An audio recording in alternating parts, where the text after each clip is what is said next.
Hello and welcome to season 3, episode 19 of Dualistic Unity.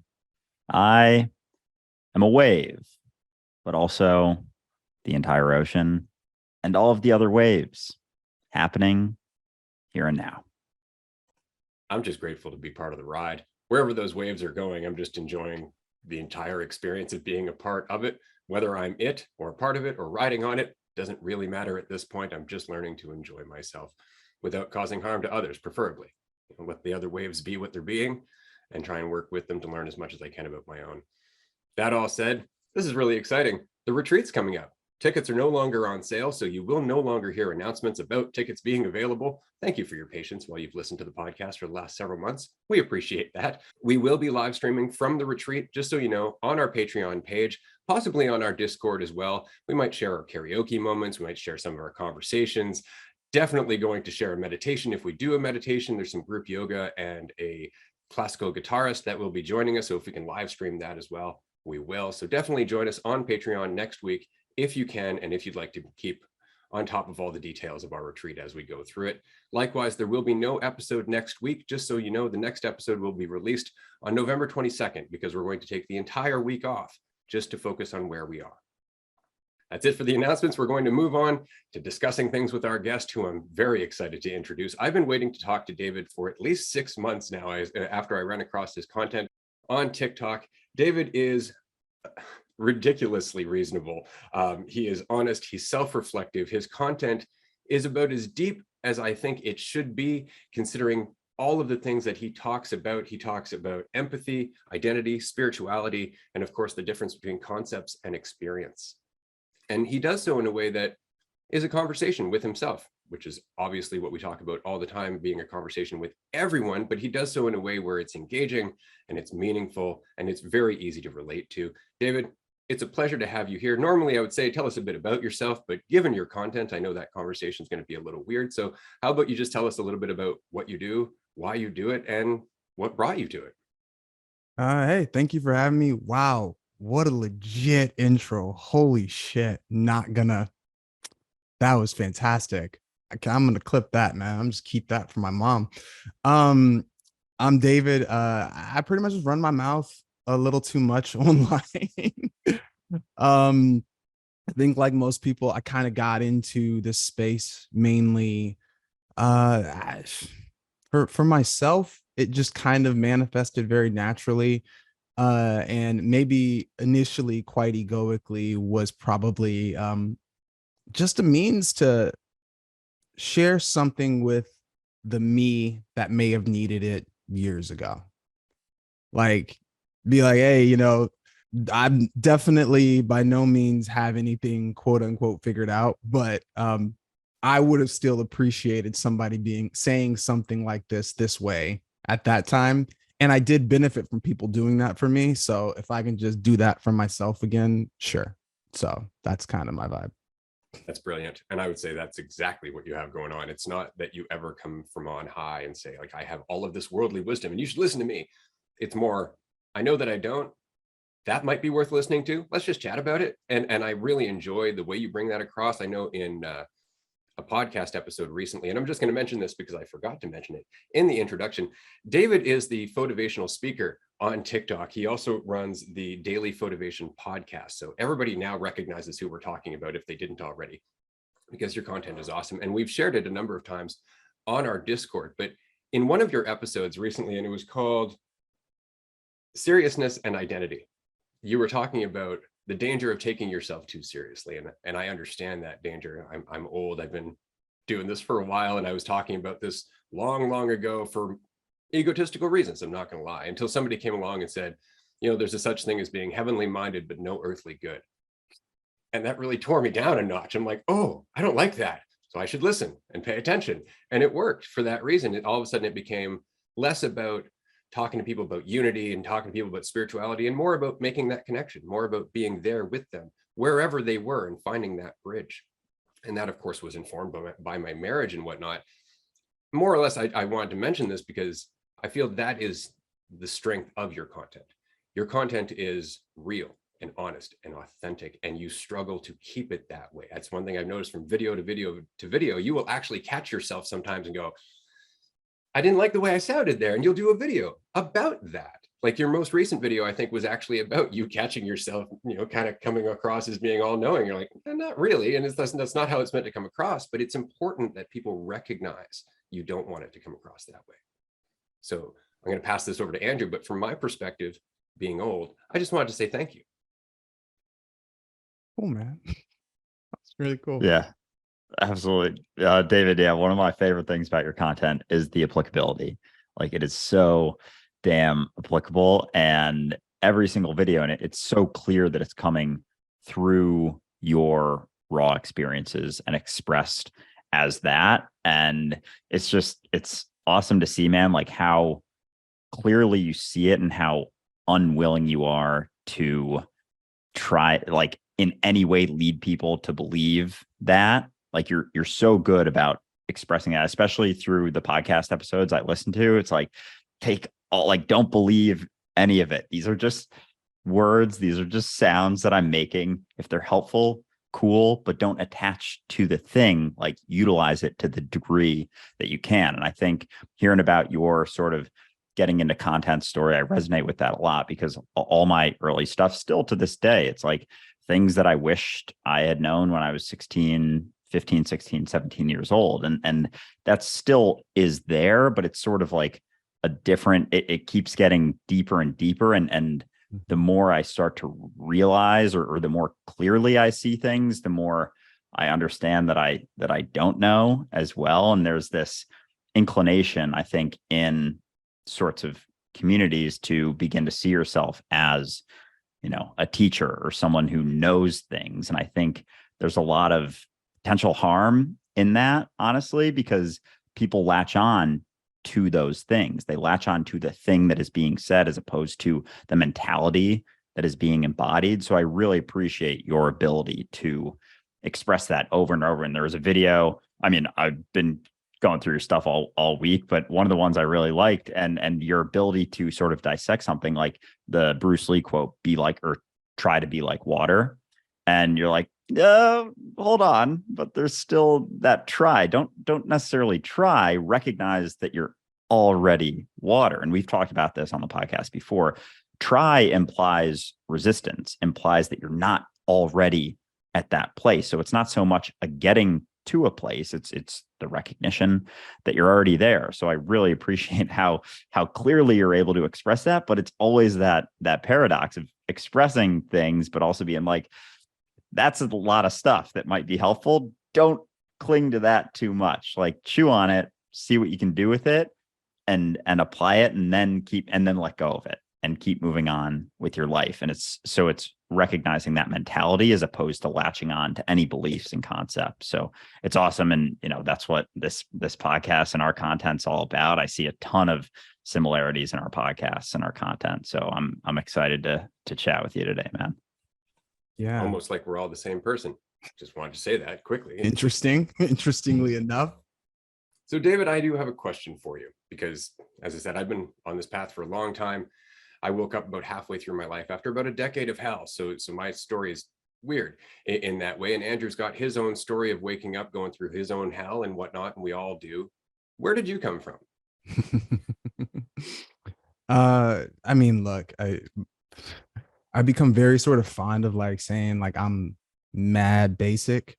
Like I love keeping the stories. I think there's a tendency to sort of romanticize like your awakening story. Like, I was lost in the desert and all of a sudden these, stars came out of my asshole, and you're like, yeah, okay. It was like it's second puberty. Like, it's a puberty, and it happens, and it's probably going to happen to most people. And so for me, I like to joke that it's so basic. Like, I think we can all kind of, when we maybe take a different look at where we were, I was definitely incredibly sort of naturally attached. I would say I was somebody who was just like, man, you give me something and I'm going to attach to it. Maybe also unattached in other places. But I was someone who had a sort of deep sense of ego, a desire to kind of have everything under control, maybe a little anxiety, probably a lot.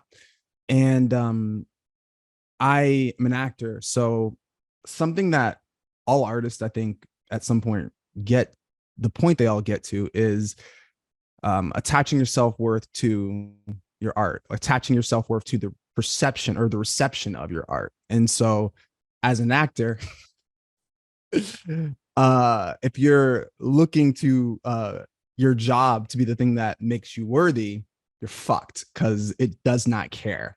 Like this, it's like, and so I'd have these sort of high highs and then like get the freaking legs cut out from me, and I'd have these massive, massive lows. And at one point, I had done the thing where like I quit my day job and I was like, oh, made it. Nobody can talk to me. Like, seriously, give me the entourage. I was locked in. I was so fucking cool. And I noticed that I was super depressed. Like, I did the thing. I was like, Mom, we're cool. I'll be all right. And I was hella depressed and crazy, crazy, crazy depressed. And then from that, just a very normal day, I had somebody reach out and offer me very kind of basic kindness. That was it. He was just like, yo, you know, you want to go to lunch? I was making up excuses about why I couldn't go to lunch. And then he's like, fine, fuck it, let's go to dinner. I was like, fine. And he was asking me these like actor questions. Like, he's like, yo, man, like, so I'm talking about agents and shit. And like, I probably look like the most depressed Squidward, like in the corner, just like, yeah, man, that sounds great. So the rest of the whole time, he like spent it like talking to me, and he like kind of bigging me up, like, yo, like, you're very, you know, this is what you got to do. You know, at the time, it meant everything. Looking back, you know, the advice was whatever it was. I think the sentiment behind it was like, you're good, you're gonna be all right, and baby step, baby step, baby step. And then yeah, and then I just did the things. Meditation. I got really dogmatic about things. Didn't even notice it was just something that kind of made sense because I didn't have time or the energy to do anything else. And then, you know, the awakening thing happens. There's kind of a pop. There is a substantial, I would say, paradigm shift at that point, of which I think was if I would have had making content for myself, if I would have had context for what was happening to me, I may have skipped a lot of the shenanigans and pitfalls that I ran into. Uh just like the you know, oh man, attaching to your sort of perceived experience of like wisdom. Oh man, let me tell you all the stuff that I know. Fuck me. Like, are you kidding? I must have been insufferable. The challenge is that it's like you're right. The fucked up thing is like you're right about so much shit. And it's not that you're not right or wrong. It's just this is not the way you go about it. You're touting the sort of information that you have, that you've downloaded from the fucking universe. Shut up. And you're turning it into like, look how great I am. Oh, the cleverness of me. Oh, let me go show me whatever. And I guess maybe to bring it back, because you did mention your wife, to my wife's credit, she didn't give a shit about any of it.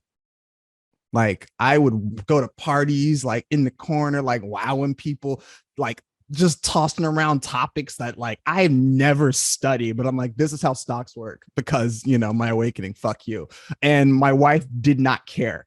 My wife couldn't care less. And so the cognitive dissonance of that was a real turning point in my journey, because it was like, I think I noticed that I was looking to this new thing to be the thing that was going to validate me.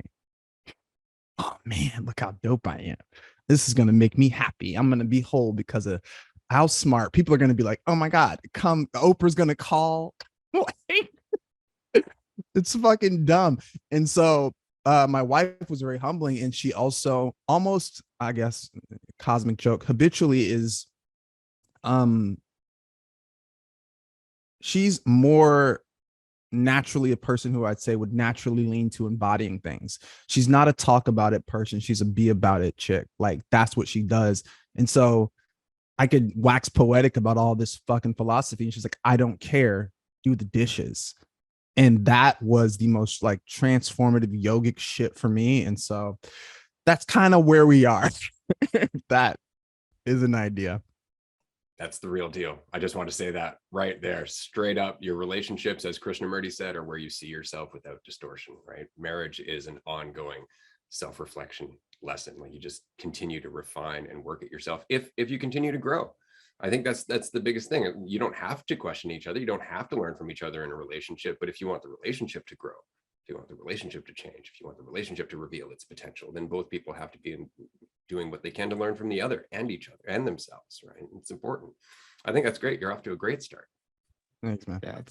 Yeah, no, it's funny, like how often going through, and your path, like with most of our sort of, journeys, as we call them, there's a lot of similarities across the board, like going in and out of clarity, getting caught up in things. And I find that, like, looking back, there was a lot of shit I got caught up in, but it also informed me along the way. And I think there was an aspect of me, like, getting caught up in the spiritual ego and all that sort of stuff. There was an aspect that looks back and is like, oh, I kind of wished I hadn't gotten so caught up in that, or looking back at videos. But then I remember that, like, it's important to have that stuff there. And I know people who have gone back, after they've seen things a little bit more clearly, and they've, like, deleted old videos and things like that. And I've never wanted to do that, even though some of the shit I said, like, if someone goes back to my TikTok like a year and a half, a year ago, you'd be like, dude, what the fuck? Like, like, if I was a politician or something running for, like, spiritual office, people would be like,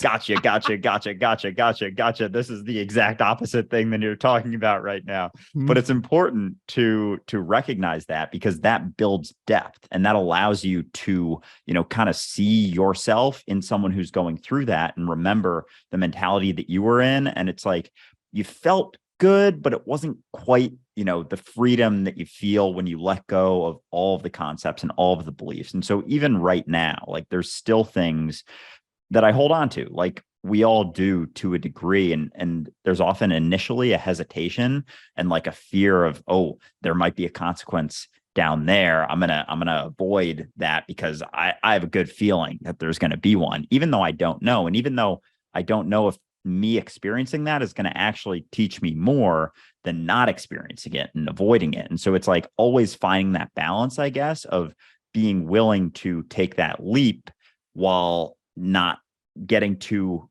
caught in it, and not being, like, afraid of experiencing it, but then also not being afraid of or desiring to not experience it and avoid it. So I'm curious, in your state now, like, obviously you're peeling back a lot, and it's again a moment to moment thing. You mentioned before, like, there's oftentimes a sort of pop, like a sort of feeling of clarity, but the reality is that it's moment to moment. It's an everyday thing. We fluctuate in and out of clarity. So do you sometimes find yourself getting caught in, you've been through a lot of shit, and you've kind of come out the other side, and then moving forward, it's like there's a hesitation, because it's such a fine line of balance of pushing and setting goals and doing things in our society, just the way our society is structured, and then being willing to let go and be okay with whatever happens. So I'm curious just about,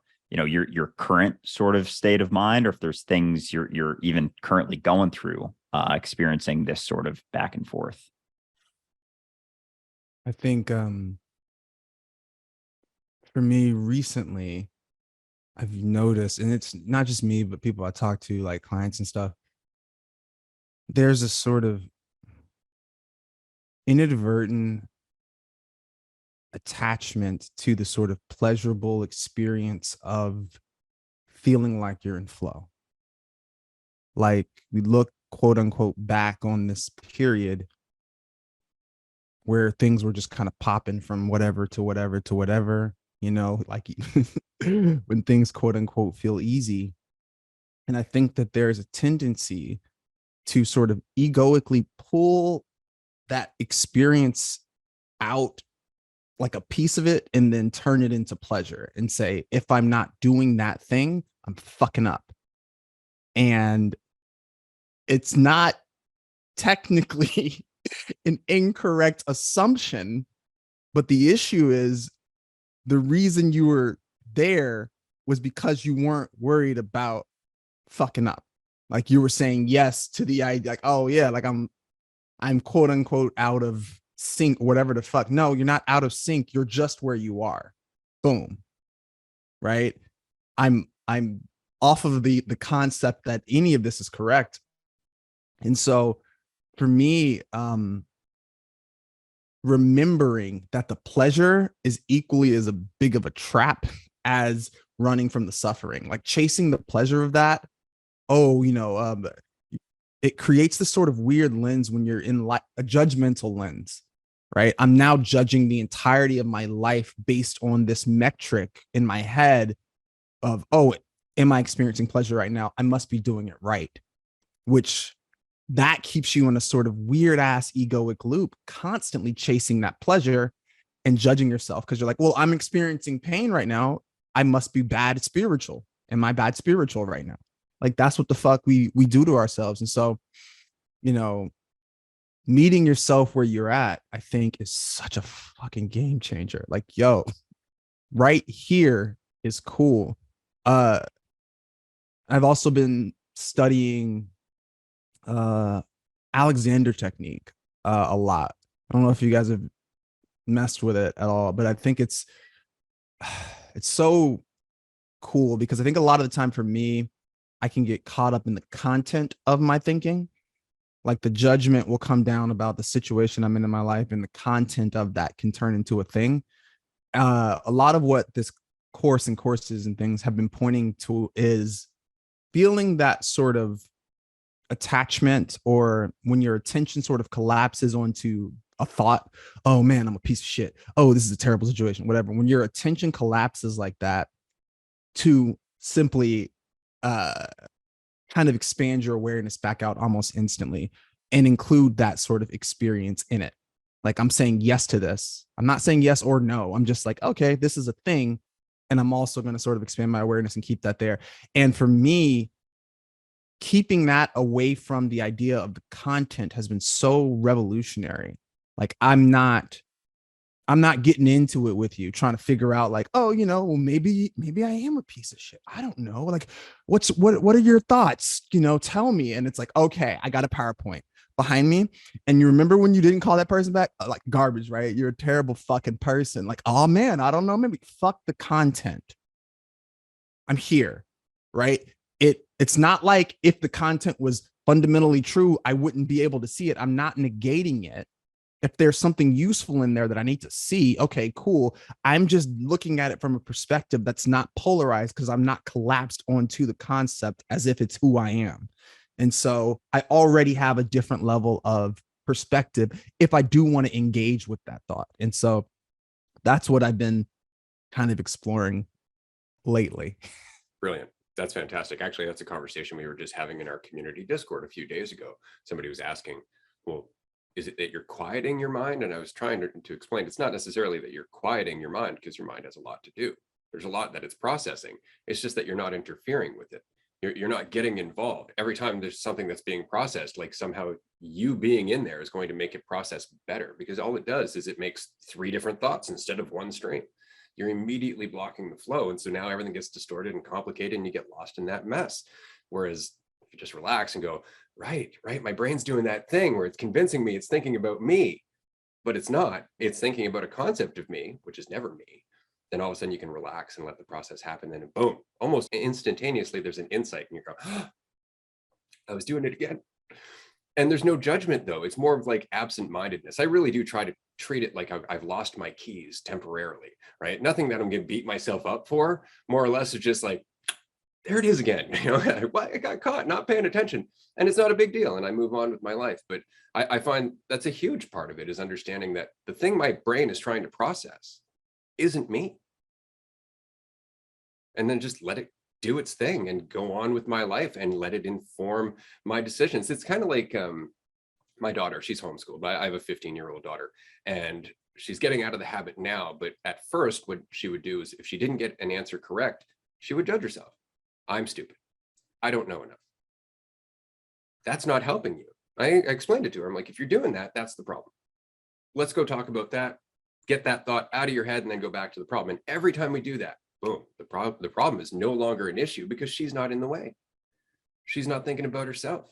And so all of a sudden her brain is actually able to process what's in front of it without having to split its attention into two different directions, like the archer from the Tao Te Ching, right? If you're focused on the goal and the prize, your attention's half split, or you can't chase two rabbits at once. It's the same focus, but we get so split. We get so involved with everything our brain produces. And of course we do. It's the definition of real. It's literally reality to us. And so it's absolutely believable, but that's the trick, is not believing it, not taking it as at face value, but we do, because that false certainty is so tempting. We just want to feel like we know, and that's one thing I really enjoy about your content, David, is that you stress this over and over again. I don't know. I don't know. None of us know, because self-knowledge is not conceptual. If we can understand that, then it's a totally different game. Yeah. The whole idea of thinking that our assumptions are the truth, like that's what I see a lot in a lot of your stuff. Obviously, we talk about it a lot, is the desire, and it falls into certainty, and that desire for certainty that, we make these assumptions about, ourselves or a situation or anything. And it's like, from there's all of these things that stem from that. And one of the biggest assumptions we make is that we can even know ourselves, and this whole idea of knowing things and being certain about them and known. And this again is something Krishnamurti talks about. And I'm reading one of his books right now. So like, I've just been chewing on this whole idea of known. It's his book, Freedom from the Known, and how the known is all rooted in the past. Like, you can't know reality because reality isn't the past. Like, the past is just a story. It's just concepts. It's just ideas. Always. Here and now can't actually be known. And you, in the here and now, in the situation you're experiencing, or the feelings that you're feeling, or the assumptions that you're making, are all rooted in that whole idea of the past. And so being able to let go of those assumptions and relax into that uncertainty is such a powerful recognition. And so with that, like, along your path, David, with assumptions and being able to let go, like, was that sort of an aspect of you beginning to meditate and seeing your thoughts as not necessarily yours, being able to let go of those assumptions? And with that, even maybe to go a little bit deeper when it comes to the idea of you, oftentimes with people who begin to get into spirituality, like, that's the last thing to go. Like, most people aren't willing to let go of the idea of themselves as being this, spiritual superiority complex, and coming down from on high, looking down at everyone else. Like, I understand all this stuff, me, me, me, me, me. And it's like, that is the key that no one wants to talk about, is the ability to let go of the idea of you, because the idea of you is rooted in assumptions. It's always rooted in the known, in the past. So like, to really be free, you have to let go even of that idea of you. So I'm curious, like, along, we're always sort of like going back and forth with these things, but with even the idea of David, and I know you mentioned you're an actor, so sometimes, Jim Carrey comes to mind with that. I think that was a big process of his, sort of awakening, is recognizing that, Jim Carrey is just a character that, like any other character that he ever played. Like, how has your relationship with the idea of David sort of shifted with all of this, and where do you stand with it sort of right now? Oh my gosh. Shout out to Jim Carrey. Oh my gosh. Jim Carrey, goated, man. Like, freaking watching that in real time is like, feels very much like I get very douchey about it. Like, I feel like I'm watching the band, like, before everybody knows, like, the band is lit. I'm like, you guys, Jim Carrey he's really crushing it, guys. You guys don't even know. Like, when you get to Jim Carrey, like, when you guys get there, you'll see. I love that you brought up meditation, because I think inadvertently, and because I don't think that this is necessarily stressed enough in the sort of spiritual community, specifically in the sort of new age religious circles, meditation, the importance of meditation when it comes to any of this, I don't think can be like underplayed or overplayed. Like, you can't say enough about so much of the, we talked about noticing your thoughts, so much of the muscle that's being worked in that is literally noticing when you are lost in thought. This is meditation, right? This is dream yoga. This is, and so to think that, you know, training that constantly, I mean, that has to be a priority. Just I can't say enough great things about that. And looking back, you know, Monday morning quarterback, yeah, probably meditation had a massive role in any of this stuff. I will say, as far as clarity goes, in a very sort of maybe it's always like this. I think I'm really attached to the idea of insight. Like, I could tell my ego really liked that. It loved the fucking epiphany shit. Like, it was like, give me more. Like, I just want to know. I want to know. I want to know. And so I'd be in these weird states where I'd be like, oh, I feel like I got it. And then I'd be like, oh man, I feel like I lost it. Oh man, I feel like I got it. Oh man, I feel like I lost it. And oddly enough, that sort of back and forth for me was so kind of infuriating that it kind of created a pop where I remember I remember the highway I was driving on. I was like on the 405, and I had this moment where I was like, it's always there. The information's always there. It's always there all the fucking time. I'm not going anywhere to get it. And so immediately it was like this elation, like, oh my God, it's all there. But then also it immediately became passe. Like, oh yeah, well, I guess it's not that special. Like, it's not that it's not that cool. It's like, yeah, you fucking secrets of the universe, you did it. Yeah, shut up. Like, nobody cares. And I think that was incredibly humbling for me, especially just have the ego immediately decimated in that regard. And I will say, to kind of dovetail into the other aspect of the question, which was the idea of me started to change. Something I'll talk about a lot on the podcast and the Patreon is this idea of being nostalgic about yourself. I don't think we give enough credit to the idea that, like, man, like, I miss me. Like, you spent so much fucking time. You drove your parents crazy. Like, you did so much crazy shit, like in your teens, trying to establish, like, this is who I am. I'm a scene kid. I'm a this kind of person. I'm a that kind of person. Like, you did so much work on that shit. And for somebody to be like, all right, bud, drop it. It's like, fuck, man, for real though? Like, I put in work for this thing. Do you know how many personalities I can click into in any given conversation? Come on, bro. You want me to get at them? Fuck out of here, man. I'm not doing that. This is hot. Also, I'm super spiritual and smart now. You want me to get that shit up too? Fuck out of here. Absolutely not. I am nice. Look at me. Oh, the cleverness of me is one of my favorite lines from Peter Pan, because I think it encapsulates the desire to stay in that sort of state of sort of egoic spiritual obsession. Like, look at me, look what I know. And so letting go of the idea that I could know anything and beginning to sort of release the sort of ideas that I had about myself was just, I mean, you start seeing the stories you tell yourself about what you can and can't do in so many aspects of your life. Like, if you really slow it down, it's like, oh man, I can't do this. I'm not good with money. Whoa, that's a fucking story. Who was that? Like, where did that come from?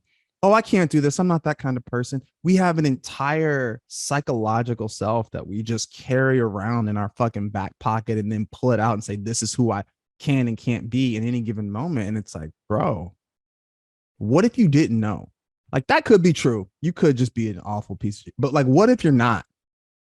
What if you're not? And so for me, man, beginning to sort of let go of that also let me start to let go of, you know, who I thought I was in so many other areas of my life, and realizing that the ego does this thing where it can't conceptualize anything outside of its sort of self. So the psychological ego wants to hold on to what it thinks it is so hard that if it's like, if you're like, hey man, I'm gonna just drop this kind of rigid holding for a while, it can't conceptualize that. I mean, we're just not gonna think. You're just not going to exist anymore. What are you going to do? You need me, bud. Good luck. All right. You're going to be nothing. Oh, that's cute. Like, fuck you. No. Like, and And the example I like to give people is like, just because you're not thinking about all the steps that you're doing when you're driving a car doesn't mean you all of a sudden forget how to drive a fucking car. You just get in the car and drive. The belief in who you thought you were was so important for so many of us for so long because we didn't have the life experience to necessarily point us in the right direction. I got to take it on belief that mommy says that if I touch this, then I'll die. I got to take it on belief that if like I run into a car, like so much of our constructed identity is based in that egoic belief. But you have the life experience now. We're grown. You're listening to this podcast. Please be grown. Like now I don't have to consciously, constantly be thinking my way through my life or reaffirming my identity of who I am in every single moment of my life. Now I can just drive the fucking car, trust that I have the life experience, and that if I do need to slow it down and really think about something, that I will, because I promise you, you will. Beautiful. I don't know if you have ever run across a book called Power versus Force by David Hawkins. If you ever get a chance, I definitely recommend it, because what he did through kinesiological testing, muscle testing, basically was just to ask the body a bunch of yes or no questions over tens of thousands of people. And from those answers, created a scale of consciousness. Where is anger? Where is fear? Where is joy? Where is courage? That kind of thing. And what he talks about, and I find this very interesting, is that in the same way you were talking about those pops, those moments, one of the major turning points is courage, where all of a sudden you're not doing things for your ego. You're not doing it for the carrot. You're not doing it to avoid the stick. You're doing it because that's what life is. Life is me moving forward. That's pretty much it. And so you come to this point of acceptance. And that brings you a stage of peace, but you're still processing things. And then the next turning point, which is way down the road, and I say down the road, that doesn't mean anything, obviously, but is reason. Reason is the next sticking point. It's so hard to get over being intelligent. It's so hard to get over the feeling like, yeah, I'm finally understanding this, not recognizing that the illusion of I is at the root of that. And it's the reason that so many people don't get past it. We end up avoiding or not moving on to joy and acceptance and love, which is are the next states, because we're still focused on ourselves. And I found that to be really difficult for myself, because as you said, you get to this point where you realize you're processing things faster, you're understanding things faster, you have a state of clarity where somebody brings a problem to you, and because you're not thinking about yourself as much, all of a sudden you're on it. You're like, yeah, I get that, no problem whatsoever. And it's very difficult when you've been taught to think about yourself to not take that as a sign of your value, to not take that as a sign like, yeah, this is me, I'm doing better now. When in reality, you're just getting out of your own way. You've always had that potential. Nothing has changed whatsoever, except, again, the distortion that you've been perpetuating. But a large part of that is our environment. Not going to lie, we were raised by a bunch of egotistical children for the most part. And it's because our world really does cater to that mentality. Our world does not want people not being needy, because that wouldn't drive the economy, that wouldn't drive capitalism, that wouldn't drive the machine as it is right now. We need people being needy. We need people wanting a leader. We need people to think about themselves, because our economy is entirely selfish. So given all that, and again, not asking you to provide any solutions, because there are none. This is all just process as it's happening. We are all part of a changing mentality. But dealing with your one-on-one clients, when they talk to you about the world, about Elon Musk, who I know you have opinions about, or they talk to you about the government, or they talk to you about what's happening in the economy, or in Ukraine and Russia, or they talk to you about God knows what, let's just talk about corruption and the system as a whole. What is your go-to there? Because I always try to focus people back on the change that they are. I always try to focus them back on the recognition that whatever we assume about the story is just an assumption. We don't actually know, but we can disempower ourselves very easily by believing these people have absolute control. And that can help to some degree, but it is a very common problem for obvious reasons. So I'm curious, how do you tackle that when somebody brings that to you, when they're feeling defeated and in despair because the world feels separate and that it doesn't know they're here? This is such a troll. Astrology, honestly, is what I do. I pull the charts out and I'm like, all right, folks, I'm gonna show you what's flip that shit. Honestly, First of all, I will say, when I do look at the state of the world, astrology does bring me a quite a bit of peace. Only this is so funny. I don't know if you guys have done any study on like the Yugic cycles, the 26,000 year calendar, essentially based on the precession of the equinox. Something that I always like to remember is that the state of the world right now was predicted and predictable. I'm always like, hey guys, it's winter.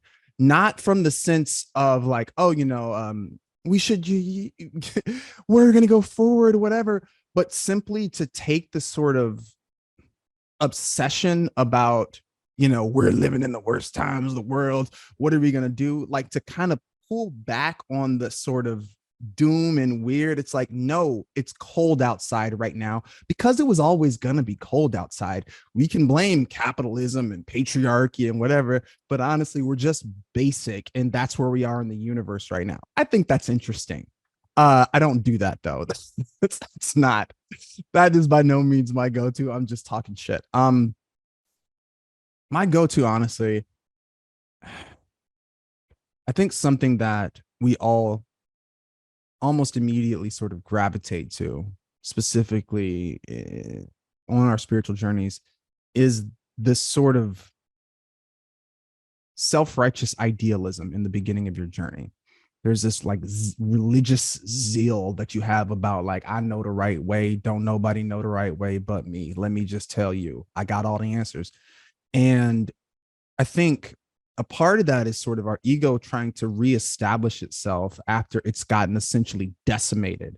It's like, oh, I just got to grab onto something. I know that it's going to be this. And so I think usually in that space, a lot of the time, we become, instead of being so sort of outwardly focused, which it was just, all about fixing the system and fixing that, when people's egos spiritually sort of whatever, that's when we get into the sort of problematic, really individualistic, like if you just go in the corner and meditate, your spirit guides will come down and the world will change and you'll end up on glue dark or whatever the fuck, and you'll be in the ninth dimension and then everything will be okay. Like that's the kind of weird shit that happens when the ego tries to reestablish itself when there's nothing steady there.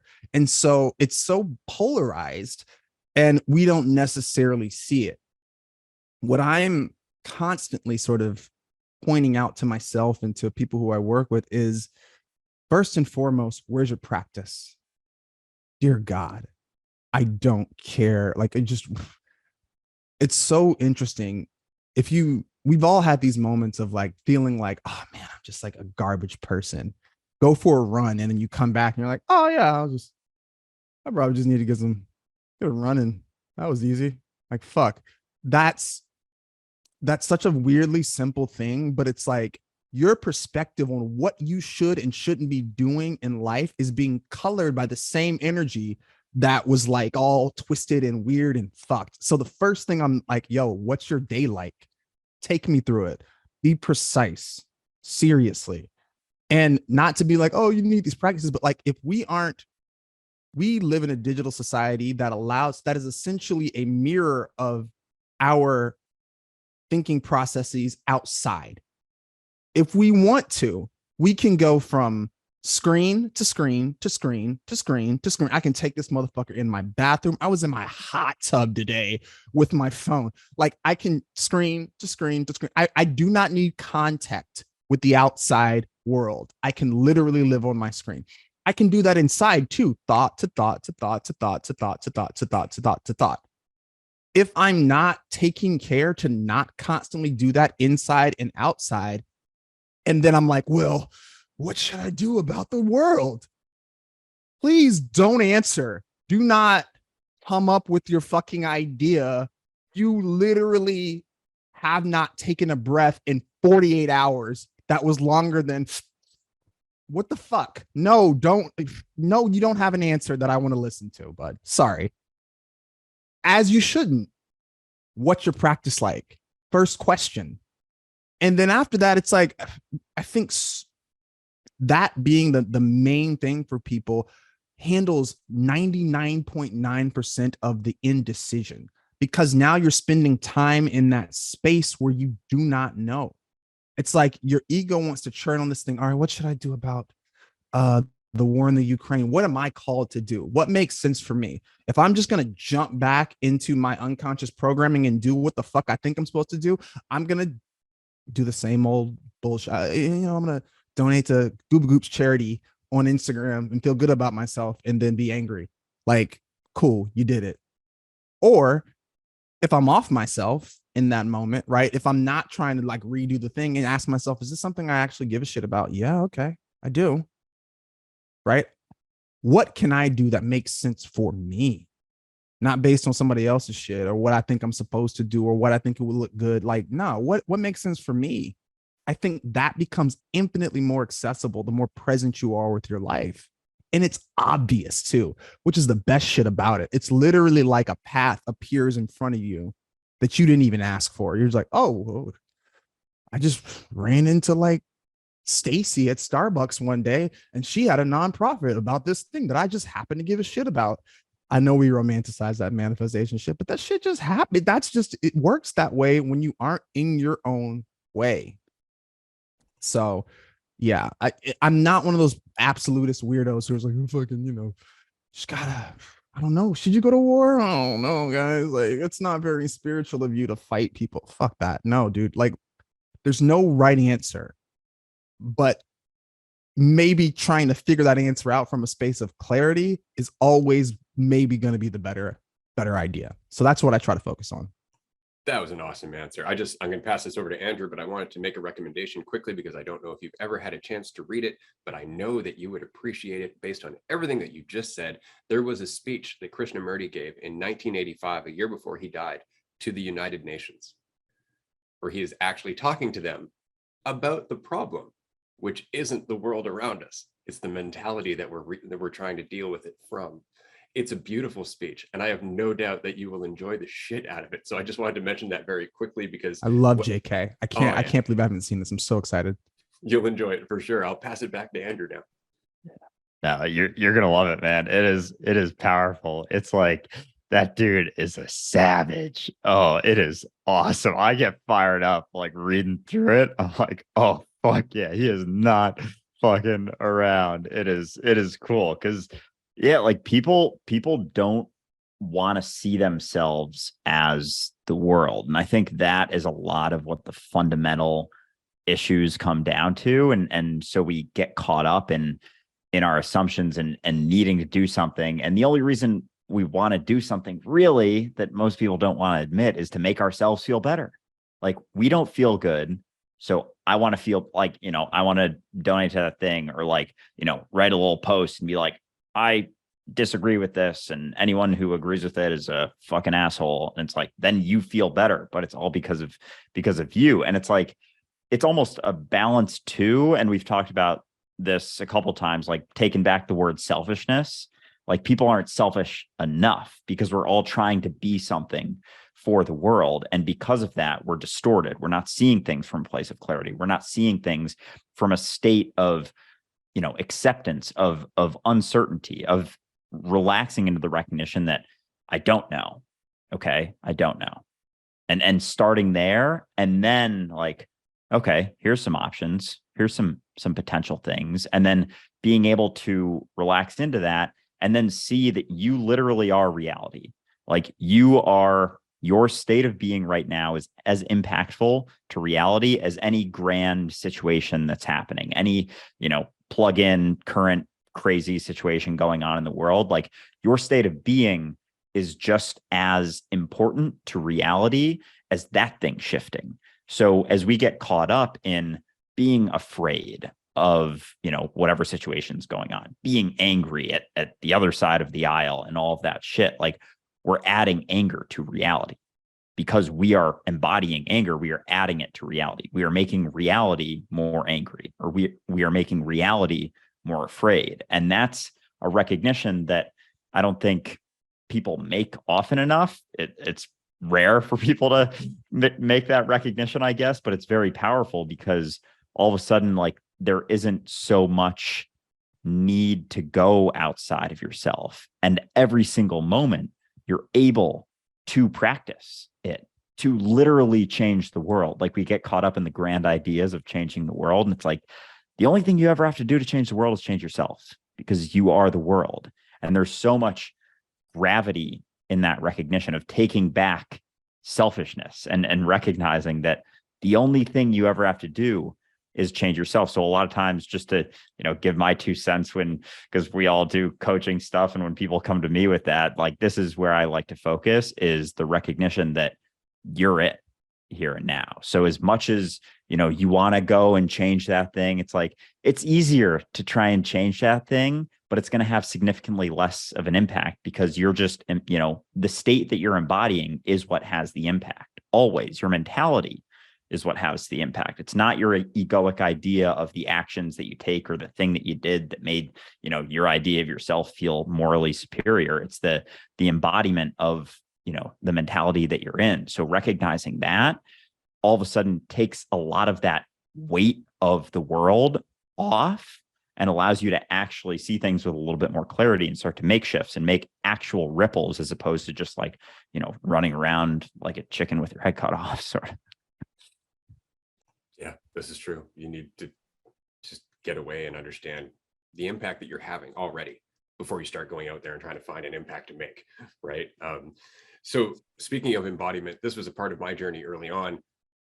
I'm good at talking about this stuff. As you may have noticed, I have a gift for gab and no shortage of things to say. And so when I first woke up, I was really working at it. I went and lived out in the rainforest for like 8 months and really worked on myself, and then came back into the world like, all right, let's influence the machine.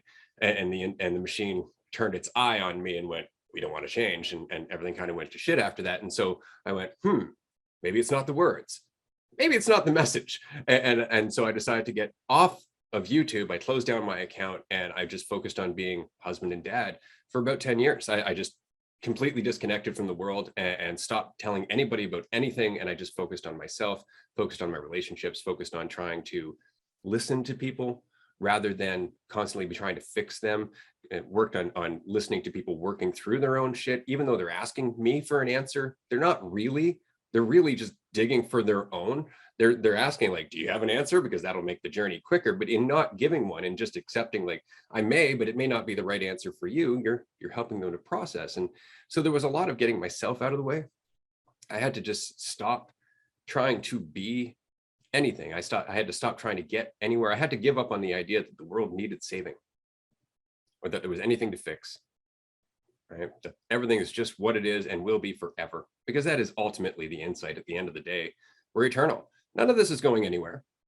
All that we're experiencing right now is a reflection among many infinite reflections of what the world could possibly be. And we're always going from one spectrum to the other in terms of balance. And so it really is just about being there and not taking it too seriously.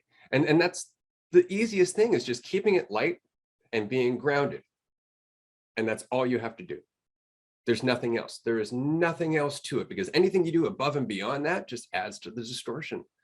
It adds to you trying to get somewhere, right? And so it was a big deal for me to take that time and get away, just to focus on my life and focus on being in my life rather than trying to make my life change the world.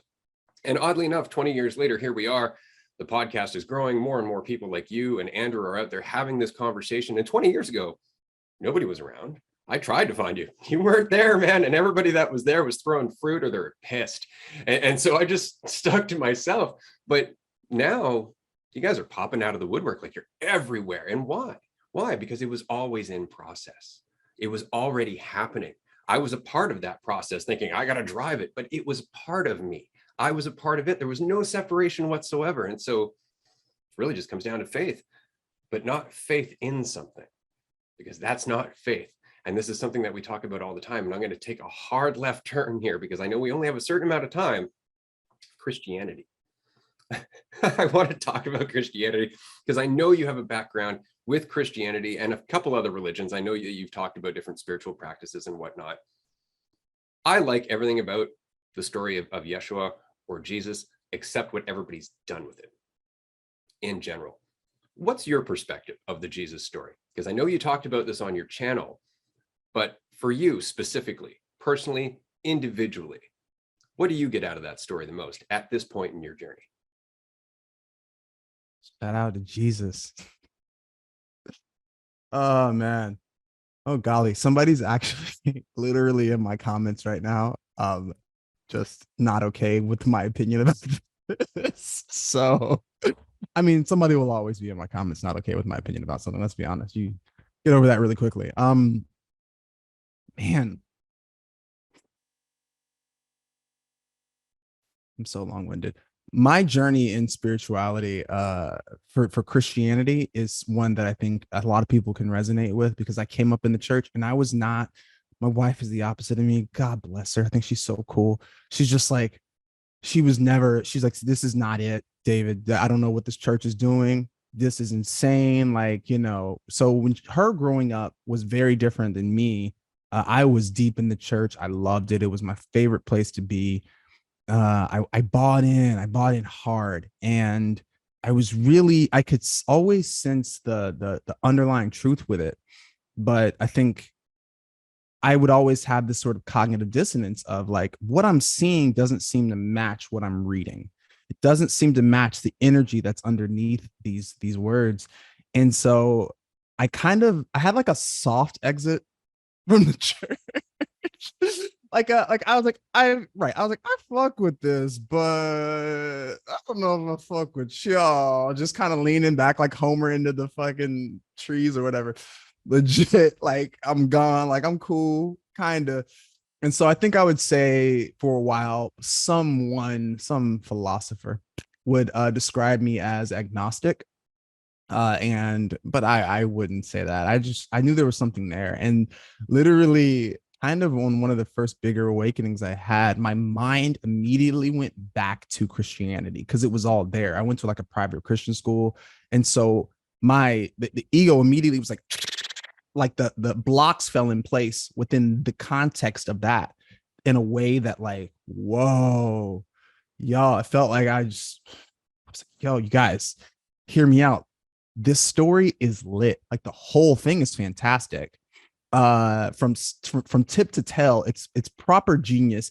And even in its most bastardized form, even when you change God from an open concept to the word God, which is, dear God, fuck me, like the the psychological toll that has been taken when you take God's name from Yahweh, an open fucking concept, or Elohim, and you shrink it to the word God, cannot be overstated. It legitimately decimates it, because it turns God from being a lived, open experience that you can't grasp, touch, taste, whatever, to a thing out there.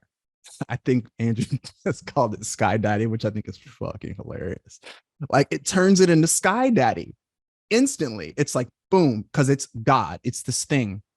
And so when it came to that, I got so interested. And I think one of the biggest awarenesses for me was, I don't know about you, but I've this woman, Carolyn Miss, New Age community. She does like intuitive healing. She has a description in a video on like her own something she was doing where she says it felt like at one point there was like a cog that I placed in the machine, and then the entire thing turned on. And at this particular moment in my awakening, it was like all of the religions of the world turned on in real time into one thing, and it all like locked in. And I was like, oh, I could see where they were pointing and how they were all pointing it in different ways. And I was like, oh, okay. This is all great, man, because it opened Christianity back up to me, but it gave me an interest in all these other systems, mainly so I could be like, hey, okay, so Vedanta, no self, all right, cool, kingdom of heaven, right? Okay, you know what I mean? Atman, got you, right? We're going here. Ein Sof, Elohim, we're cool. Like all of that was the most interesting bit for me. And so the story of Jesus, what I get from that now is presence. The story, the awakening into, man, the story of Jesus starts with that baptism of John the Baptist. It's a lot of cool things, but first, the baptism of John the Baptist is one of the greatest explanations of a spiritual awakening that you could ever fucking have. It's so pitch perfect. The spirit descends in the form of a dove. I went to Venice. I went to the Vatican this year for my honeymoon, and there's so much imagery of this sort of dove descending. And I'm like, if this isn't the most exacting kind of experience articulated artistically, and so the awakening of Christ, so much of the story of Christ for me is twofold. The sort of awareness of, okay, presence is the only fucking thing, right? The ego of us has to die so that we are resurrected in the present moment. This is the story of Christ. That's cool. But also the sort of story of how your awakening proceeds after that. I don't know if you guys have read Adyashanti's Resurrecting Jesus. Fantastic book. And he points out how the story of Jesus is also your awakening journey, going from this sort of still sort of spiritually egotistical state, and how you travel into it. And he has this beautiful passage when he talks about the transfiguration of Christ, when he says, when Christ goes up on the mountain at this point in his journey, he's already done the healing stuff, he's done some other stuff. He goes up and he has us teaching, and he has a stuff, he has things that he wants to do. And he gets to the top of this mountain, and he takes these two disciples up there with him. And he gets to the top and during the transfiguration, and Elijah and Moses or whatever come down, and he has this like crazy vision. And one of the dudes is like, all right, I'm gonna pitch a tent. I'm gonna go over here and just chill. Y'all keep talking. I'm gonna go do a tent right here. And you're like, oh, Jesus, like, you're missing the point here, bud. And after Christ comes down from that, what Adyashanti points out really well in this book is this: he's like, Christ understands implicitly that his mission is to live his life. Like, his experience of being is the teaching. Who I am now is the fucking teaching. And then he goes on to embody that literally by allowing that egoic identity of who he is to die. I always point out the Garden of Gethsemane for me as the experience of allowing yourself to be present in the moment. Dear God, because it seems like the sort of, we talked about earlier about the nostalgia of your ego, the missing of it, like the idea of letting go of all of the ideas of who I've had about who I am in this moment. For real, you mean let go of all that? God, if anybody else could do, can you take this cup from me? That would be great. I do not want to die. That's what your ego's doing in real time. And the most important part about the Christ story for me is not that he was killed or crucified. It's that he gives up the ghost. That's the whole thing, because it has to be a releasing of your sort of egoic identification. Like, it's a complete release. And in that, you're like, oh, you're resurrected in the kingdom of heaven, nirvana, samadhi, moksha, like literally so many things. And the fact that story is a living embodiment of that. And I will say, way too long-winded. The thing that made that kind of come home for me in a way that it felt really actionable and transformative was the fact that that presence that Christ is pointing to, embodying that naturally creates a oneness with everything, right? The golden rule is to love your neighbor as yourself. What's the greatest commandment? Do this. When everything is yourself, because you're not holding on to your identity of what you think you're supposed to be, the golden rule is natural. I'm compassionate about everything in my experience because it's all fucking me. The reactions I want to have in this moment, I have somebody says something I didn't like, and I notice this reaction. Oh gosh, okay. This isn't who I am. I allow this past conception of myself to die. I trust that I don't know what it's going to be like in the future. I just know that I'm enough, and I give up the ghost in that moment. I don't know. I'm going to show up in this moment and in this moment and in this moment. And so for me, man, the Christ story is is goated, because I can be like, that's your therapist. No therapist will tell you it's a bad idea to not be reactive in your life. Not a single one. And I don't gotta like, you don't gotta believe it. I fucking love that it's not about belief.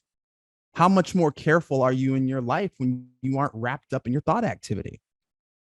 Do we got to fight about that, or is that just do we? Oh yeah, no, it would be great if I wasn't constantly running from my idea of who I thought that I was. Right, then let it die. Granted, the death thing is rough, but you know. That's true, but it's funny because that makes a lot of sense given the classic line that I was taught being a Roman Catholic when he was on the cross was "Forgive them, for they know not what they do." Apparently, that's a mistranslation. What the original line was, "For this I was spared." So it makes sense. All of a sudden, he's like, this is what it was about. Right? There was no forgive them. There was none of that looking down on anybody. There was no judgment. It was just like, this is what makes sense. And that resonated with me. Another thing that caught me, and we had this conversation a little bit earlier in season 3 with Cameron Rosin. We were talking about the word belief, because Jesus often says, believe in God.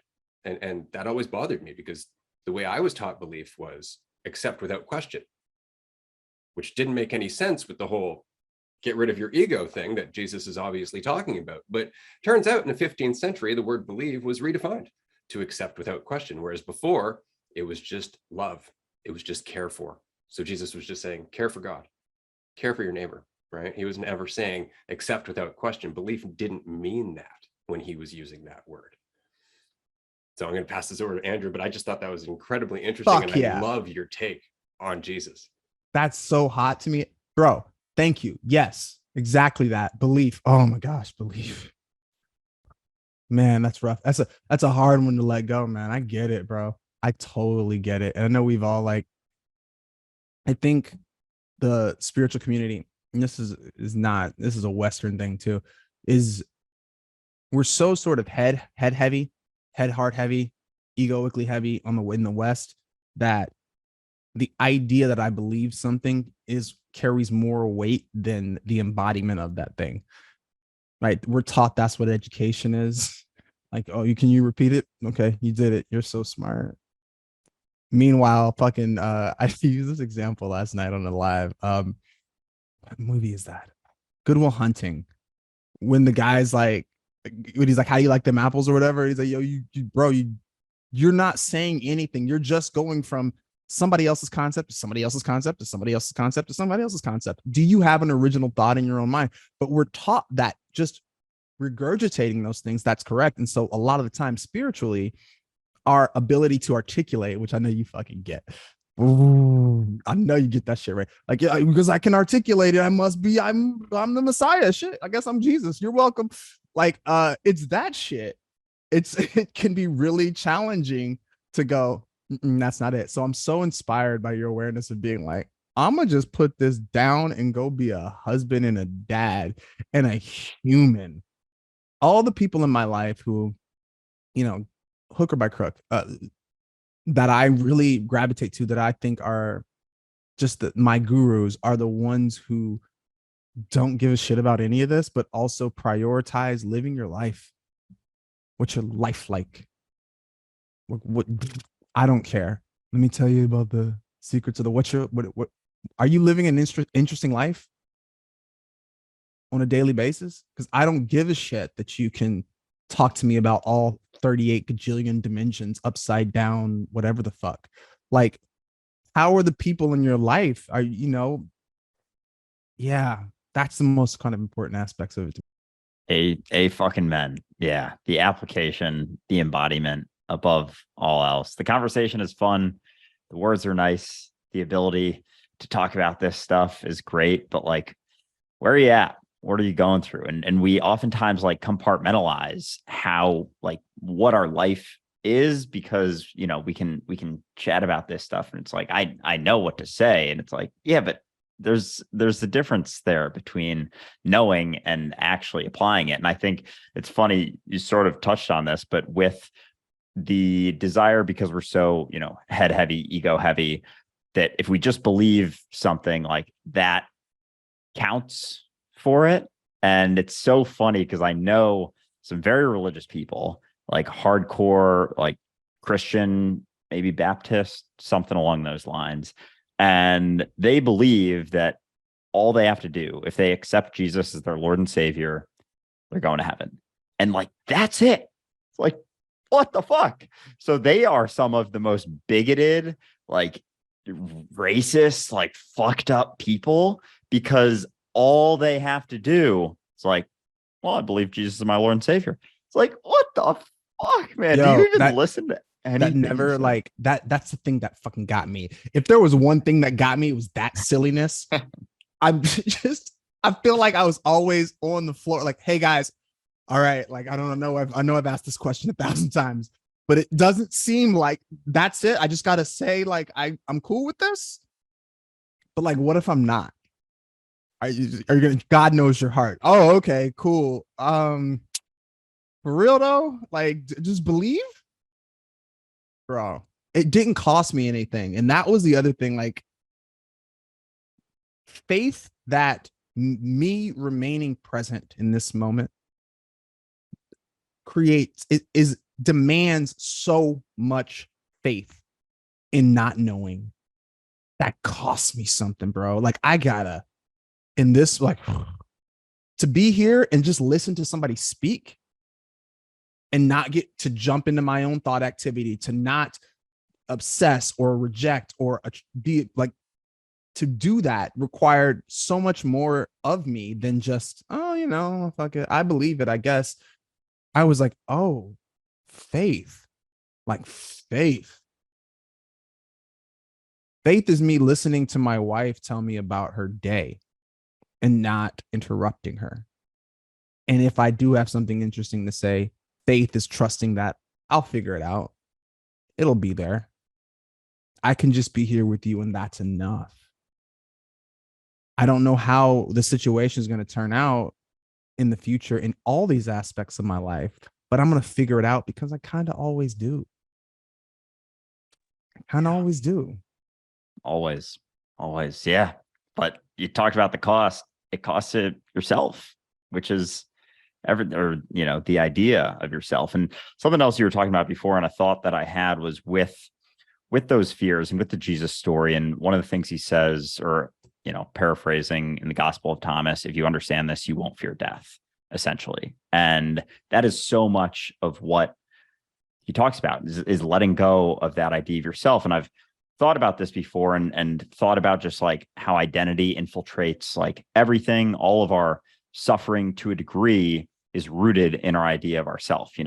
Anxiety being, having a lesser idea of ourself in the future, depression, having a better idea of ourself in the past than we do now, or a better idea of someone else relative to our current idea of ourself. Like it all comes back to the idea of ourself. And when I was thinking about this, I was pretty high walking around New York. I smoked a bunch of weed and I was just like going through and I was like trying to tie identity to everything. And then I got caught up on the fear of death and like, how does that tie into, our perception of self? And what I sort of, recognized, at least in the state of mind that I was in, this is how I saw it in that moment, was that, our fear of death is rooted in the end of that idea. And so with people talk about like the two biggest fears in our society are like public speaking and death. And sometimes people's fear of public speaking is like more than their fear of death. And it's so funny how those are directly tied to our perception of division and our perception of ourself as something separate from reality. Fear of public speaking, perceiving others as not us, and the ability for us as something separate from them to be judged. And so in order to, let go of that fear, seeing yourself in them, seeing that you're only ever really talking to yourself, is letting go of that idea of yourself from that point of view. And then death is, or the fear of death is the end of that idea of you. But as you let go more and more of seeing yourself as something separate from reality, that fear of death begins to quiet down as well. So it's so interesting how our society runs rampant with all of these fears. And like the things that we're not willing to look at are the things that are the roots of all of these fears. But we're so afraid of looking at them because we think that's what's soothing the fear. But it's just like patching on Band-Aids instead of actually getting to the root of things. And our society, there's so many embodiments or examples or symbolism in this aspect of just like, patching things up and not wanting to actually look at things for the way that they are. So I just find it interesting how, that perception of division, the Jesus story and all of this is so tied into everything in our society that we experience, the suffering that we experience. And people don't want to let go of that idea of themselves, and they don't want to see it because they hold on to that because they think that's what derives their value and validates them relative to others, and so they want to keep seeing others because they're able to boost themselves up and all of that shit. It's fascinating to me how much symbolism there is there, and being able to see Jesus' story like for the way that it was as opposed to the way that we're told in the church growing up in Catholic school, because I went to Catholic school as well for a while.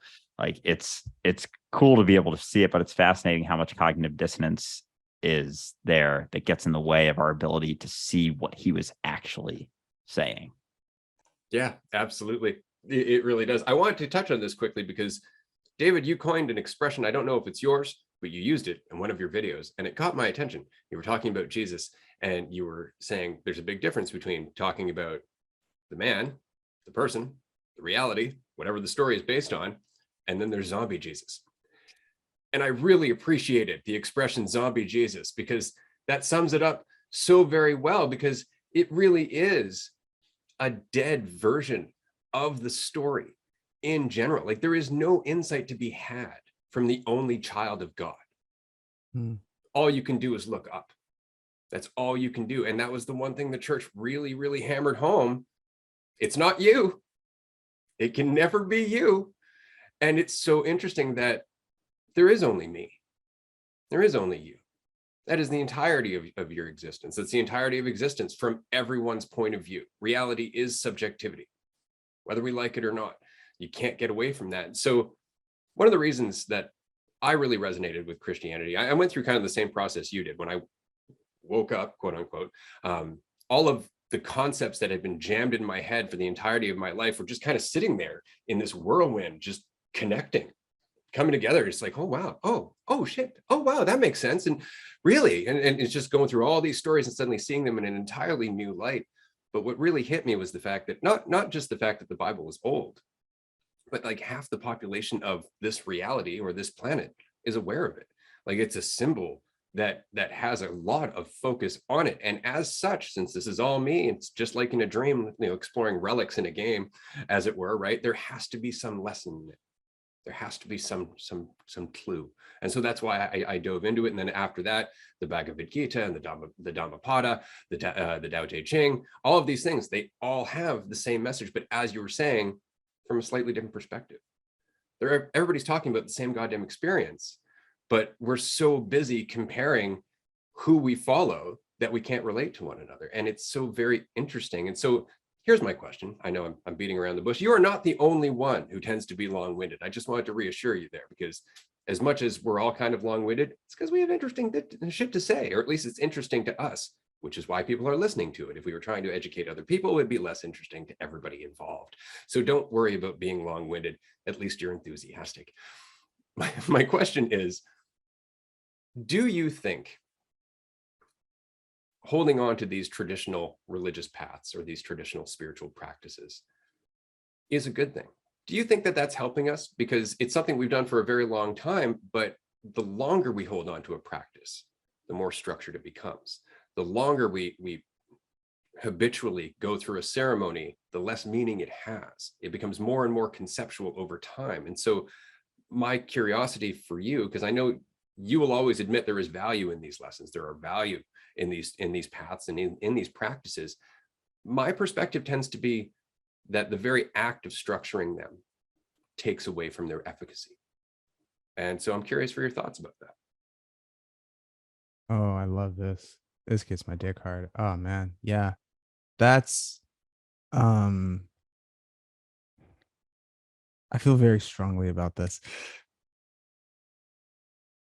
Something that you notice when you see sort of a large aggregate of how people sort of experience their awakening, specifically in the internet age, is, and they talk about it in this book by Trungpa, Cutting Through Spiritual Materialism, which I think every person who's having a spiritual awakening should read. It's so incredibly grounding. Cutting Through Spiritual Materialism. Dear God, I read it, once a month. And then he talks about how you collect these sort of relics of like practices and structures and themes and things. And eventually, you got a closet full of shit and you don't ever go in there to see any of it. And so in it, he talks about allowing the excitement to kind of dissipate and to lock into one or two things and just do that. And I didn't see the wisdom in that when I first read it, but it's kind of revealed itself in a different way for me, because what people tend to do is just jump from thing to thing to thing to thing to thing to thing to thing. Oh, I'm astrology, tarot, ritualistic magic, fucking, whatever the shit, right? And never going below a certain depth, right? Never diving below a certain depth of that. What my experience has been, though, when you lock in with one thing or a couple things and you're with it the whole time, the failings of the fact that it has been structured usually mean infinitely less because of the nature of your care. The further you get down any of these paths, the less the structure matters. The closer you get in the beginnings of these things, yes, they're heavy. Fucking meditate. Shut up and meditate. Go in a room. I got a question. My third eye's opening. That's cute. Shut up and meditate. Shut up and meditate. I'm a big fan of Sadhguru and the Isha Institute. They're really great about this. One of the moratoriums they have when you speak about things there is you only get to speak about your experience. Don't tell me what you think about it. What was your experience? That's it. Shut up and meditate. Shut up and meditate. This level of structure is so massive and important at the beginning of someone's spiritual journey, because without it, you bounce around and you turn into an asshole, like spewing your shenanigans because there's no sort of groundedness for you, right? You're not locked in and channeling that energy into the present. You're just spewing it everywhere, telling everybody what's wrong with them, really proud of yourself that you can see what's wrong with everything, when you should just be shutting up and meditating. This is an important lesson to learn. And for twofold, and this is why I'm like always going to champion spiritual, quote unquote, spiritual systems, because if you have a certain awakening from a certain level of energy at a certain point, love you muggles, but we ain't got nothing for that. We don't have anything for you dropping into a complete and open state of non-duality and nothing means anything for extended periods of time. It turns into psychosis. Sorry, you're fucked. Like, I don't know what to tell you. You're in trouble. And so for a lot of folks, when you're vibrating at that level, you need someone who has experience on the other side of that to A, know it's not that big of a deal, and B, to give you the structure to go shut up and meditate. Let's ground the mind. And it's not just meditation. It's all of these systems. We bastardize them in the West by picking out these little bits. When they're locked in, if I'm going into just a Zen monastery and I'm just Zen and that's what I'm doing, all of the little shenanigans that happen are ripped apart. Your diet changes, the way you move. There's yoga. Not yoga, but there's movement. There's getting your body involved. There's so many aspects of these systems that if people would actually dedicate themselves to one or two things, they would eventually get to that at the end of those journeys, a lot of the time, at a certain point in those journeys, the teacher's there to be like, all right, there's nothing here for you, bud. What you chasing? Oh, like I want to get liberated and do the thing. And they're like, what are you chasing? I want to go whatever. What are you chasing, bud? That's the power of those systems. There's so much, but I think the issue is that we don't go deep enough with any of them. And so it's just like, well, fuck the systems. Like, no, man. Bro, they built pyramids for the shit. I hear you. I do have a counterpoint. And the reason is In an ideal world, I would agree with you. I would agree that these systems were designed very much to avoid that consequence. But because our world is so egotistical, those teachers are far and few in between. They don't exist in a lot of places. And often you have people who masquerade as those teachers and will say, yeah, we're going to the end of the line. And the end of the line is not there. They don't ever hit that point where they're like, why are you still chasing? You don't really need to be here. You got this. Because they depend on you following them. They depend on you looking up to them. And that is unfortunately a consequence. This is something we mentioned Bruce Lee earlier. I had the distinct pleasure of learning from a man who studied with Bruce Lee, learning Wing Chun from Ip Man back in the 60s. And he was my Sifu. And that was very much the lesson was, there is no mastery. There is no concept you're ever going to get to. You always have to keep learning. You always have to keep growing. This is all about you and all of that. But you try finding another Sifu who does that. It's hard. It's really, really hard because we've all been taught to try and evaluate ourselves. We've all been taught to try and get to a point where we can define ourselves as being this, and that sets us up as in our place in the world. It's difficult, I find, to find people who follow those practices to their end or to the point where they evaporate, as it were. I'll give you a great example. Right now, there's somebody on my TikTok comment or on one of my TikTok videos, and he regularly comes back, but he's been on the Vedanta path for 30 years of his life. Can't stop conceptualizing, can't see that it's all pointing at him. He can't get away from the ideas, and he has a master. He has somebody that he works with. He has somebody who's teaching him this stuff. And all I keep saying is, go talk to that person, ask them about this, because they may have a different perspective. But the problem isn't the teacher. The problem isn't the structure. The problem is the lack of responsibility. It's the lack of will. For me, I had to accept that perhaps there was no gurus left. Perhaps there was nobody left who knew what this was all about. Perhaps it was all distortion, and I had to take it on myself as if that were the case. It had to be me. And so this would be the point that I wanted to argue, is that I don't necessarily think that immediately leads you to psychosis. I will say that it definitely skirts the edges, but I think it very much comes down to how much faith in yourself you've learned, how much responsibility you've had to embody in your life. Like for me, I had been homeless. I was without a family. I had been on my own for a very, very long time. And so the idea that I had to do it myself, that if there was an insight to find, it was on me, wasn't necessarily the scariest thing, because I had already been feeding myself and surviving on my own for a long time. So that helped me. But I think a lot of us, we aren't prepared for that. We come out of this society where everything's done for us, and we go into a spiritual practice, and the lesson is, no, it's on you. But the practice can't get that across if we're not willing to face it. And I think that sometimes offering that structure to people makes it easier for them to avoid facing it, makes it easier for them to avoid that responsibility that it does have to be on you. If there was no teacher to teach you, if you were alone in the world, would this still be there for you? And of course it would be. Of course it would be, right? Whereas I've had religious people tell me like, no, without the Dhammapada, we'd have no truth, or without the Bible, there'd be no way to find God. And it's all horseshit. I mean, it all comes from us. Hell yeah.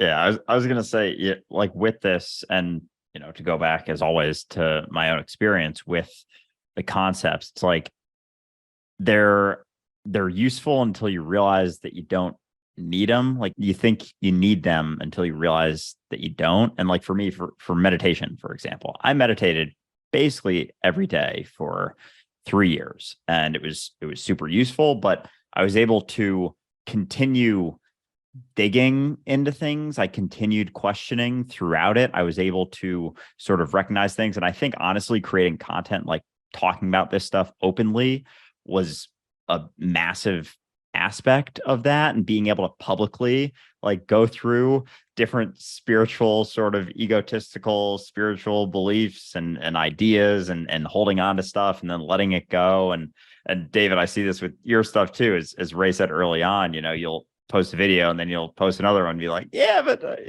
I could have said something else too, and being able to recognize that. So with the tools, like for meditation, I recognized at some point that it was just something I was doing in the morning. Like it was just a time that I was sitting with my eyes closed.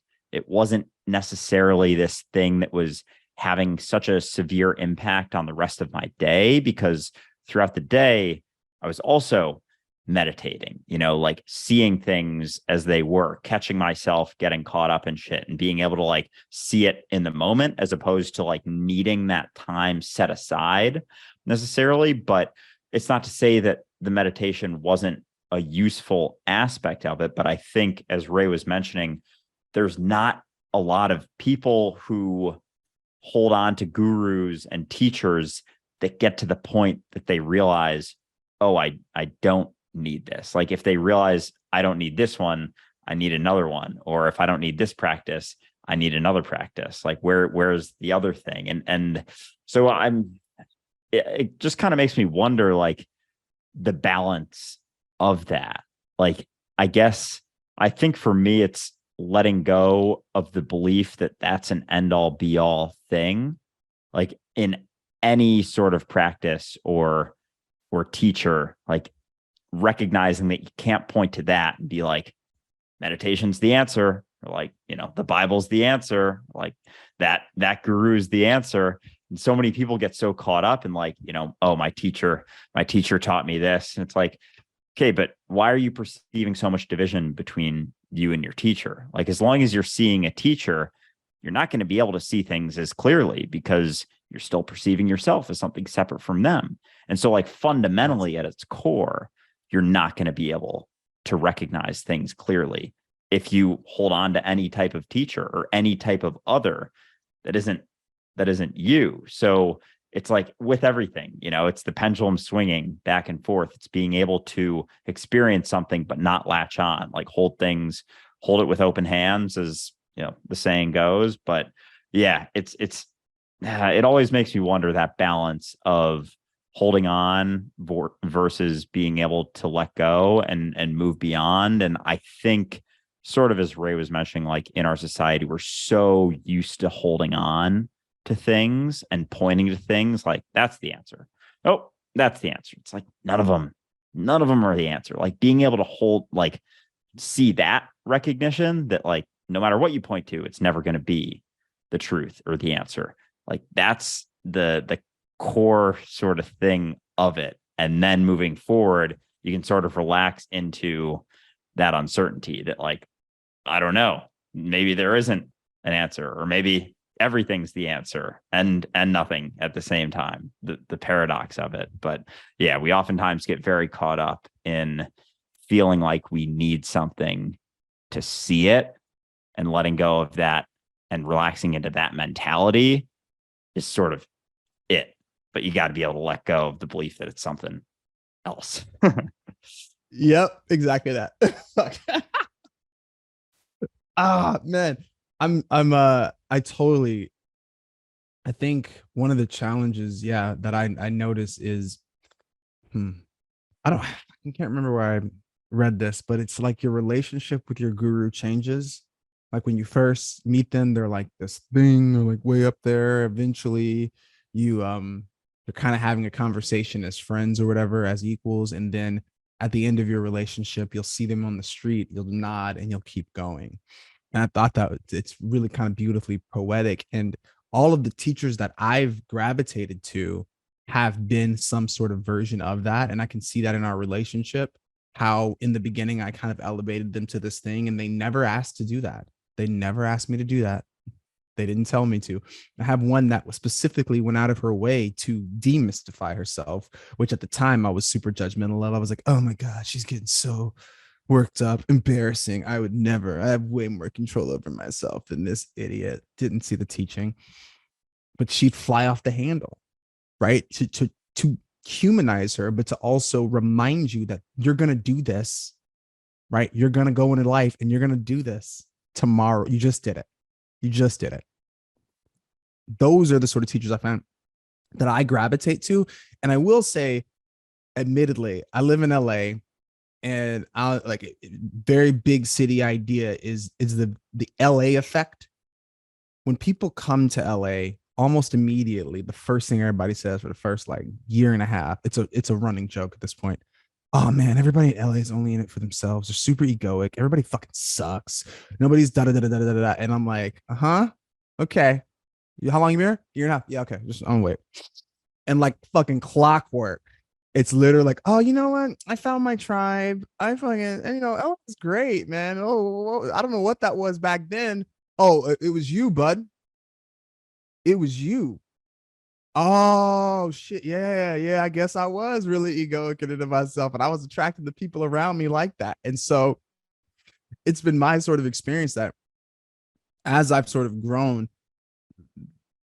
the relationship with the idea of a guru has changed, but also I don't find myself in spaces with people who are deeply egoic and who are giving you anything to hold on to, things to grasp onto. None of like I'm an Isha meditator. Nothing about that situation with Sadhguru has anything to do with like him. Like he doesn't. I mean, if he's elusive in an interview, like the closer you get to that thing, like satsangs and whatever, the less he gives you to grab onto. It's fucking hilarious. People come and they beg, "Oh man, I don't know what to do with my family wants me to be to focus on being a wife, but I really want to focus on my career." And he's like, "What do you want me to do with that?" Like I watched him do this shit in real time. It was the funniest thing. He's like, "What do you want me to do with that?" I could tell you, oh, give you some great words and just, you know what, screw all that, follow me, and you probably do it. But no, like I could tell you, oh, you should definitely focus on your career. In 10 weeks, you're gonna be like, well, maybe I should be a wife. Like, what do you want me to do with that? And I've watched do that shit in real time, and it's so fucking cool to me that they exist. I do agree that we are more so inundated by shenanigans though. Like people just on some bullshit. People who are making it all about them. And I think things like your podcast, things like the spaces that we all sort of create for each other are so powerfully transformative, and being able to sort of recognize the fuckery and sort of also show people like, hey, you exist. Like seeing you guys online was such a it's such a transformational. It's like all the black people on TikTok realizing that we all love Paramore at the same time. We were just like, oh shit, everybody likes Paramore. Who knew? Thank God for the internet. It's like, oh wait, everybody in the spiritual community isn't crazy. Look at you. I've described it as like screaming into a crowded room and nobody paying attention, and then one person looking at you and being like, hey, I hear you. Yeah, okay. You see me? You see what I'm doing? All right, we're doing it. All right, come on. Yeah, let's talk about it. Like that shit to me is glorious. And so yeah, I would never subscribe or prescribe to any sort of way in particular being the thing. I will always be a proponent of like, bro, the secrets of the universe are in that coffee cup over there. It's the same thing. But I will say I do find use in structure, but any structure, whatever that looks like for you, needs to happen. Like that, I think is something that I think is a sticking point that a lot of people don't necessarily take a lot of care with, especially on their spiritual journey, because when everything is so holistic, the idea of shrinking it into a structure is like an abomination to that idea. How dare you? But we all need our concepts. And so I love how you guys have the inherent usefulness of it. That's exactly it, man. Yeah, this is useful. Yo, man. Maybe I need to go for a run today. Maybe I just need to do that. Okay. It's a useful. I know it's not really. I know that I'm still here, but like right now I need to fucking go. Okay, cool. That's what we're gonna do. And that's okay too. Keep it light, keep it grounded. Don't take yourself too seriously. Relax, enjoy your life, look for some enthusiasm or empathy if you can. There's another Krishnamurti quote that you reminded me of earlier when you were talking about just getting out of the way and allowing intelligence to process. Krishnamurti once said that empathy has its own action. And I thought that was really well worded, because as soon as you're in the experience of empathy, it works differently. There's a different type of intelligence at play there. And all of a sudden you would do something that your ego wouldn't understand and would probably reject.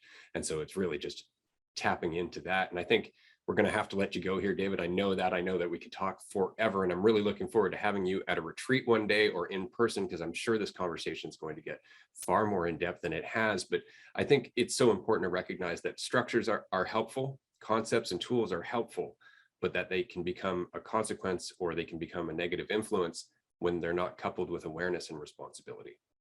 And I think, astrology is a perfect example. At one point, astrology was based on people doing hundreds and hundreds of years of actual observation of not just the stars, but themselves and the stuff that they were going through. Same with the Mayan calendar and the long count and all that. Like, they were looking at their own states of mind as well as what was happening all around them. I will give them credibility for that, because that was me doing it. And I would expect some credibility as well if I was working that hard at it. But after that, we spent the next 1,000 years or more just kind of taking that at face value, and all of the work and awareness that went into establishing that structure disappeared. And so now the astrological signs are changing, the earth is moving, and yet we are still referring to Scorpio as Scorpio and Cancer as Cancer, as if that hasn't changed and it means the same thing. And so I think it's so important that we respect structures until they need to be torn down and rebuilt.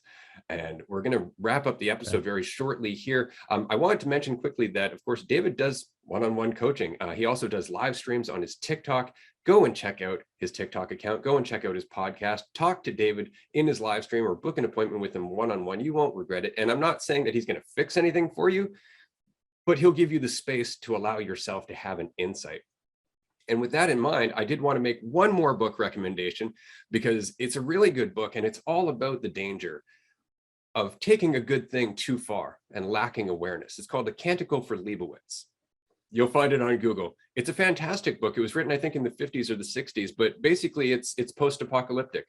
We took our scientific knowledge to the point where we wiped out most of the species, and then everybody rejected intelligence and science, and we went through like 1,000 years of stupidity, only for somebody else to go, well, there was some value there. Maybe we should start looking into some of that old lost knowledge and whatnot. And so they did, and they started reforming the structure, trying to regain awareness and intelligence. And then 1,000 years later brought them right back to fucking apocalypse. It's an intensely good book. I definitely recommend the read. I read too many books like this. I'm so excited for this one. I got to read Twilight or something, man. I got to chill.